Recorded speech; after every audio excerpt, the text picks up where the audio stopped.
सुप्रभात बच्चों।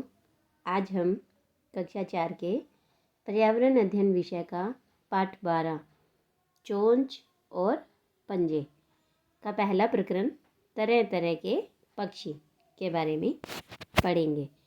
तो चलिए करते हैं पाठ 12 को शुरू। चोंच और पंजे।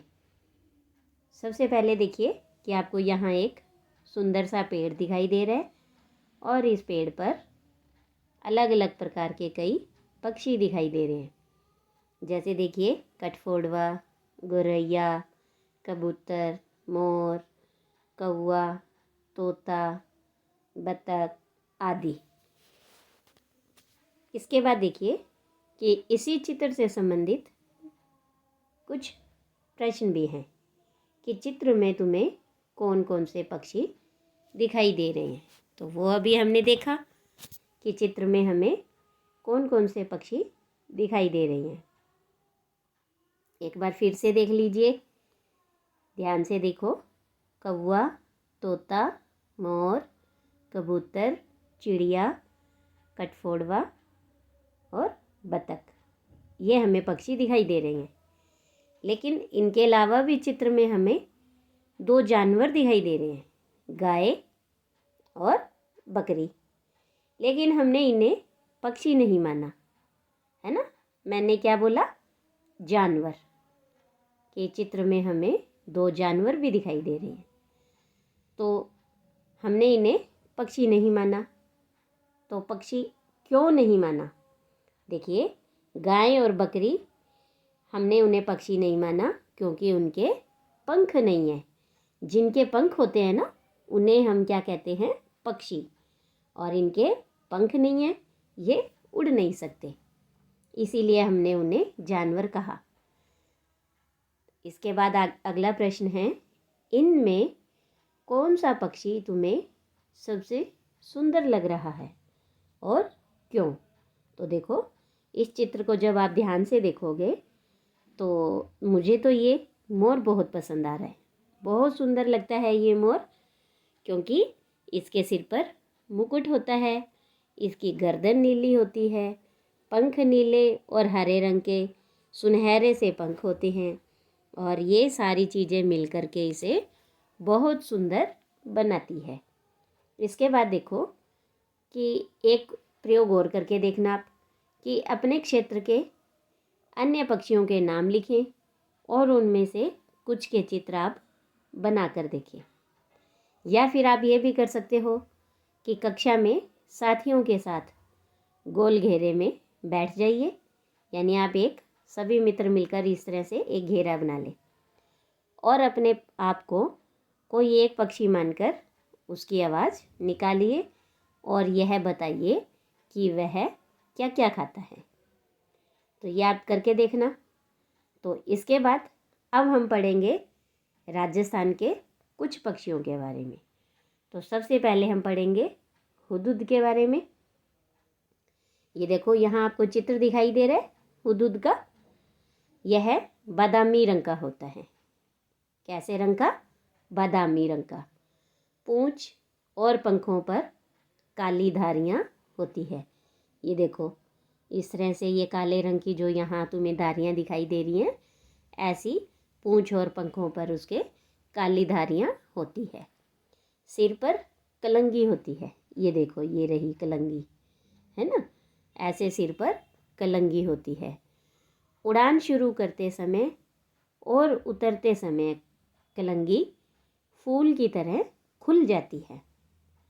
लंबी घुमावदार चोंच की सहायता से यह जमीन के अंदर मिलने वाले कीड़े मकोड़ों को खाता है। तो यानी हुदहुद की चोंच कैसी होती है? लंबी होती है और थोड़ी सी ऐसे घुमावदार होती है, और इससे ये क्या करता है कि ज़मीन के अंदर जो कीड़े मकोड़े हैं उन्हें खाता है, और यह खेती के लिए लाभदायक होता है।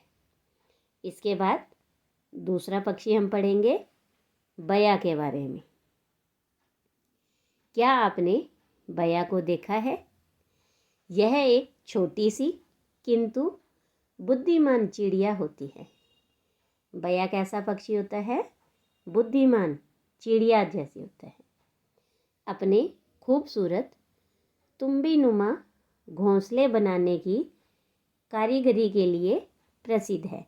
ये देखो आप चित्र में कि जो इसका घोंसला है वो भी आपको इस तरह से ऐसे दिखाई दे रहा है। तो इस तरह से ये तुम्बी नुमा घोंसला बनाता है।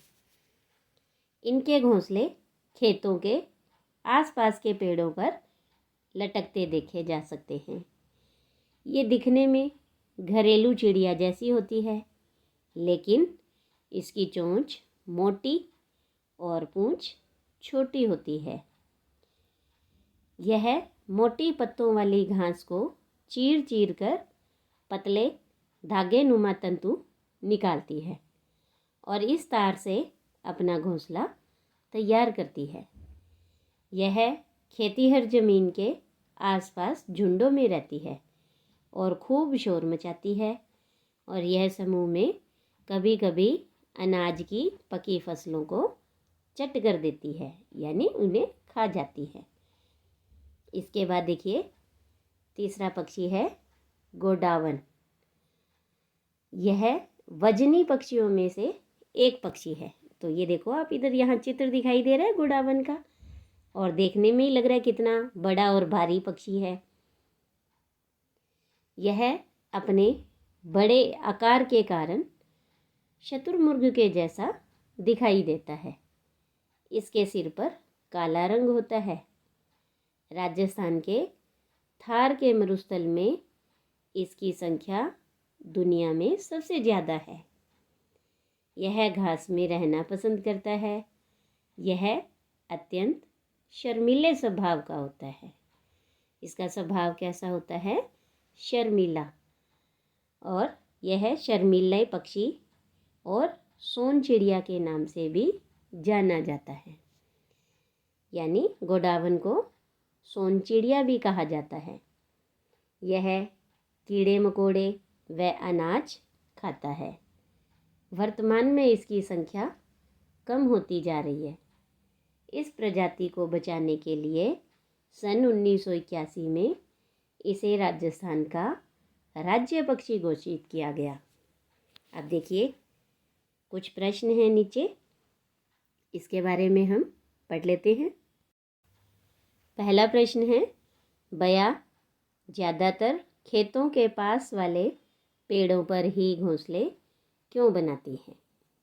तो देखो जैसा हमने पढ़ा कि जो ये बया है यह घोंसले बनाने के लिए मोटे पत्ते वाली घास लेती है और उस घास को चीर चीर करके पतले धागे जैसे तंतु निकालती है और इन्हीं तार से वो अपना घोंसला तैयार करती है। इसीलिए यह खेतों के आसपास जो पेड़ होते हैं वहीं पर ज़्यादा मिलती है।